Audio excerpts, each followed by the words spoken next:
Well, hello there fellow gardeners and plants people.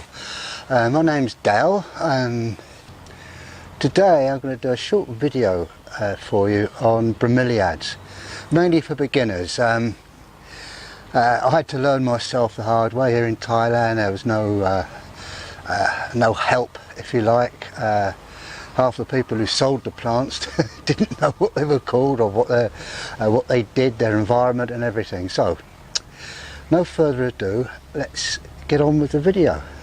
So coming up shortly you'll see a display of the three families of plants I've suggested. The first frame is of Acmeas, the second frame is of Neoregelias, and the third frame is of air plants, Tillandsias. Now as the video progresses I'll be adding some more inserts of various Neoregelias, Acmeas, etc., and also show you some ideas of how to display them, because that is the art. They're simple to grow, as I said, but making a display for them is something else. Okay, so let's get on with it. Now before rushing out to the garden centre with your hard-earned dosh, have a chat to friends and neighbours who may be growing bromeliads and get some advice from them. First of all, environment. They need moisture, or virtually all of them need moisture. The three families of plants I'm going to describe to you need moisture. And not direct sunlight, except for one or two Acmeas which will tolerate strong sunlight. In actual fact they'll thrive in it, but that's not the par for the course. Now you need to be able to water them at least every other day. Misting for Tillandsias is good, or I just use a hose, it's fine. Just put some over the end of the hose, it's fine, or you can get a proper hose for your hose or watering can or whatever. Or if you've got loads and loads of bucks, you can build in a misting system, which is beyond the scope of this video, and way OTT incidentally. Now here, where I live in Thailand, for me to start off with it was quite difficult, because the environment here is quite a lot different than the natural environment in the Americas. Now here, our house, we have a very distinctive wet and dry season. The dry season is usually cold northeast winds from China, and the wet season is moist, the southwest season is moist air coming up from the Indian Ocean. So and it really is roughly 6 months of one and 6 months of the other. So I've had to sort of mess around and juggle with things to get the plants right. It's taken a while. Now you've decided where you're going to put your plants. Okay, you've got this all worked out. You're going to go to your garden centre or whatever it is in the US of A, and you're going to have a look at your plants, or perhaps friends will give you a few to start you off with. A good idea. But if you go to a garden centre, just remember that these guys are out to flog you their products. Now very often you can get very good staff at garden centres and they'll really give you good advice, and on the other hand you can get right con men who just flog you any old thing they want to get rid of. So have a look round. The clips in this video should be able to help you ID the plants readily. You have a look round on your own, just to start off with. Sort out your prices. Don't go in and buy all these fantastic plants for mega bucks. It's, just start slowly with the plants I'm suggesting for you, okay? And then it's easy. After a few months you'll think, oh, this is so easy. Now feeding your plants, many people will say feed, many will say don't feed. Now all I can throw in is my two halfpence. Now feeding can make the plants leggy and artificially large. Now you've got to remember, in a natural environment most of these plants get their nourishment from the cup, from the leaves. Some get it through the roots, or a little nourishment through the roots, but mainly the roots are for anchoring. So I mean, I tried it once on my Neorigelias and they became leggy and weak, so I never bothered again, and I haven't bothered since. In the 7 odd years I've been keeping Bromilliads here, and I'll just let them get on with it. It's up to them. So alright, it's up to them. Size wise, alright, you don't get these fantastic great things, you know, massive acres and acres across, but it doesn't matter because that's totally unnatural anyway. So forget the fertilising. If you do want to use a fertiliser, I mean, you can buy a suitable one from your garden centre, or just use a balanced fertiliser and dilute it 25% fertiliser, 75% water. That should do fine. But again, I wouldn't recommend it. And of course, don't get any fertiliser in the cup or the vase of your plants. That's imperative. You don't do that. You just spray the leaves. Don't fertilise. That's the easy way around that one. Forget it. Now, if you're putting your plants in pots, this is a Neorigelia, by the way, you'll need to sort out a medium. Now, your garden centres will sell you medium, planting medium, but we can't get it here, and I've never been a great lover of plant mediums anyway, that you buy it pre-packed. I'm just not happy with it. I've always done my own homemade compost, garden soil or whatever. Now, for Neorigelias and Acmeas, I make my own compost.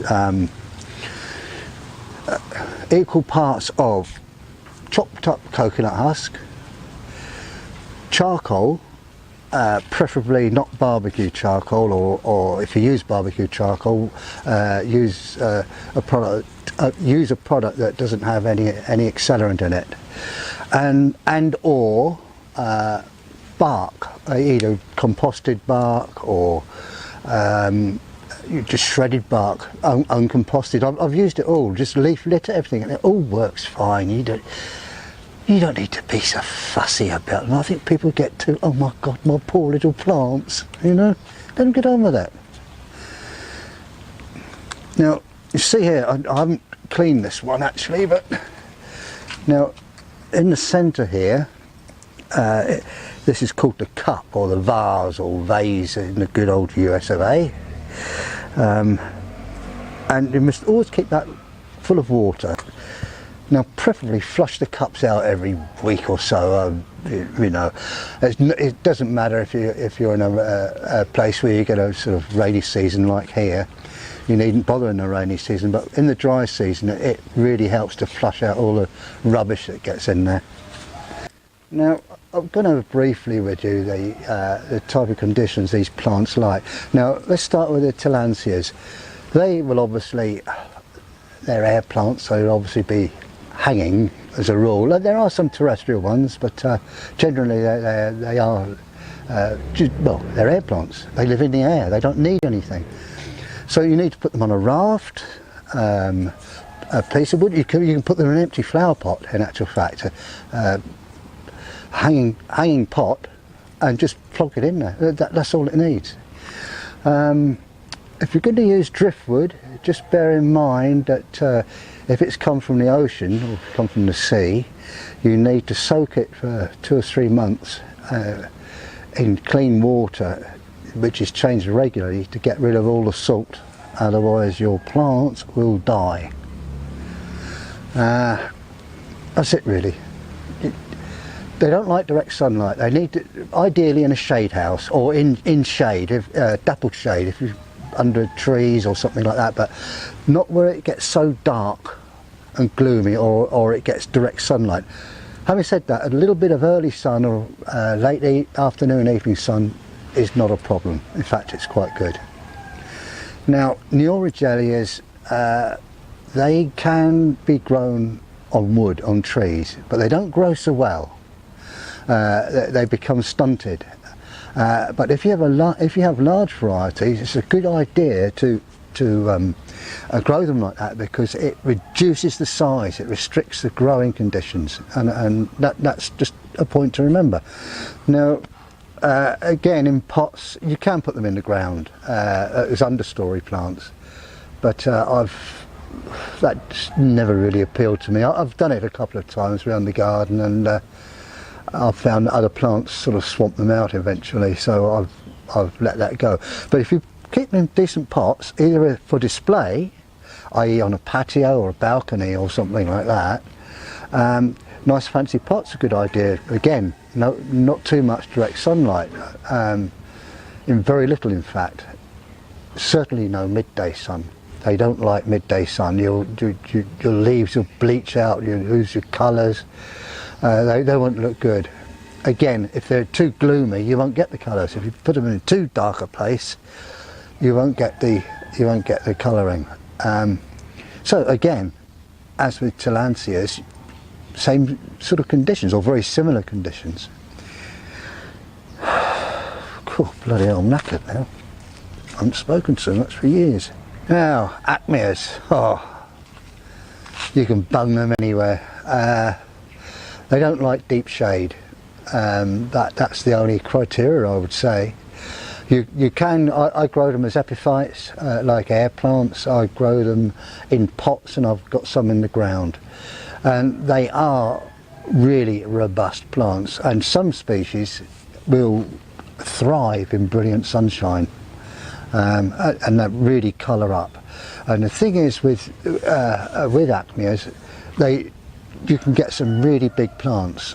I mean, really big, metre and a half across, and when the flowering spike is out, you're talking about a metre high. We were talking about 3-4 feet in old imperial measurements. One thing to remember about acmeas in particular, but Neorigelias as well, is that the leaf edges are very serrated. They're like a saw, and the spines are really nasty, and they can cause nasty infections. I've had some nasty cuts and infections with especially the acmeas. So I suggest, if you're new to handling these plants, I suggest you use industrial gloves or and long sleeves. Just you don't want to scratch yourself and it goes septic when you're laid up for a couple of days. Again, in this video you'll see some setups. I mean, the one I've got here, my Bromilliad tree, which I'll show you. It's great. I've had it about 5 years. Absolutely great, superb. It does get direct sunlight, and at certain times of the day and certain times of the year. And I've got the plants, the Neorigelias, which don't like too much sun. I've got those at the bottom, and I've come up with acmeas as I've gone up. And of course, the one exception here is tillandsias. Yeah, this seems to grow anywhere. But again, they need moisture. They must have moisture. And always remember, acmeas and Neorigelias keep the cups, the vases, full of water, clean water. Okay? Happy gardening. Anyway, if you're interested in watching some more videos on bromeliads, at the end of this video there'll be a selection you can choose from my YouTube channel. So all you do is click on the image. Okay? Oh, one other thing. They don't like a gale of wind, so give them a little bit of shelter from strong winds. Best grown in tropical and subtropical conditions, or somewhere like the Mediterranean, southern Mediterranean, where you're unlikely to get severe frosts and heavy snow damage. Although, having said that, some plants will obviously be tolerant to that sort of thing, because in a natural environment, i.e. the Andes, you're talking about 3,000 metres or so some of these plants grow at. So it's just something you have to sort it out yourself. Just don't buy expensive, okay? Anyway, I'm sure there's loads more to fill in that I've forgotten. There's bound to be. Well, we've now come to the end of this video, folks, so I hope you enjoyed watching it. If so, perhaps you'd like to subscribe to my YouTube channel and or give me a like. In a minute or so there'll be links coming up to various other videos I've done on bromeliads and other plants, and how to make bromeliad tree, various other gardening projects which may be of interest to you. Anyway, once again, thanks a lot for watching, and I hope you enjoy your gardening. Goodbye.